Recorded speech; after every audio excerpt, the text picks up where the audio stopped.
Dr. Willie tatakbo muli. Susubukan niya muling tumakbo para matupad lang yung pangarap niya na makapaglingkod sa taong bayan. Dahil matagal na pong pangarap ni Doc Willie na makakatulong sa kapwa o sa mga kapwa Pilipino kapag siya ay papalarin.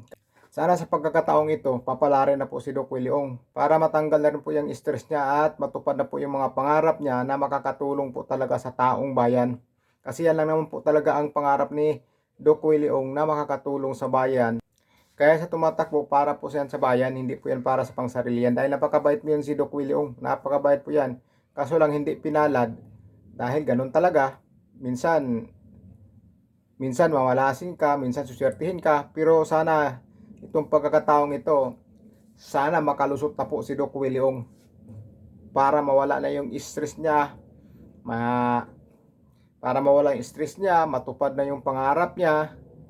Sabaga, maging magaan yung pakiramdam niya kapag siya ay papalarin ngayong susunod. Sana nga, ngayon ipagdasal natin na makapasok siya sa top 12 para matupad na yung pangarap ni Doc Willie na makatulong talaga sa mga Pilipino, lalong-lalo na po sa mga mahihirap. Ito po ang sabi ni Doc Willie Ito yung sabi ni Doc Willie First miracle, I have to get well. Second miracle, mananalo tayo na walang pera. Kung hindi mananalo, idi sorry. Pero I'll give it my best shot.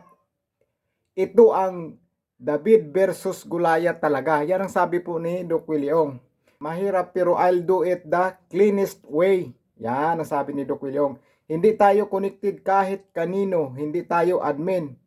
Yan po ang sabi ni Doc Willie Ang ibig sabihin ni Doc Willie na tatakbo siya ulit pero hindi siya makipagsanib puwersa kahit kanino.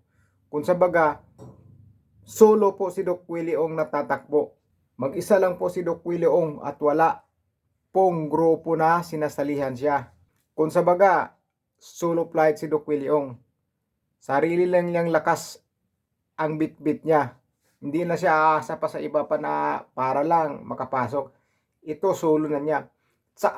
At sana ito na po yung pagkakataon na matulungan po natin si Doc Willie na matupad yung pangarap niya. Dahil yung pangarap niya ay para din po yan sa mga mahirap sa taong bayan. Kaya niya pinapangarap talaga na makapasok dyan o manalo para po yan sa taong bayan. Dahil yan po ang pangarap niya na makatulong po talaga sa taong bayan sa paraang yan. Dahil pag dyan sa nakapasok, medyo malaki na yung niya malawak na yung matutulungan niya, malawak na po. Hindi lang po isang lugar, dalawang lugar, kundi kahit buong Pilipinas, pwede na po niyang matutulungan. Kaya sana naman po, sa sunod na taon, sana tulungan po natin si Doc Willie na matupad yung pangarap niya. Dahil ang pangarap niya, para sa atin lang din. Parang magulang niya na nangangarap para sa mga anak. Ganun po yun. Unang-una, get well soon, Doc. Pagaling ka muna, Doc. Dasal lang po tayo na mabilis ang pagaling mo para sa sunod na taon, matupad mo na yung mga pangarap mo. Good luck, Doc.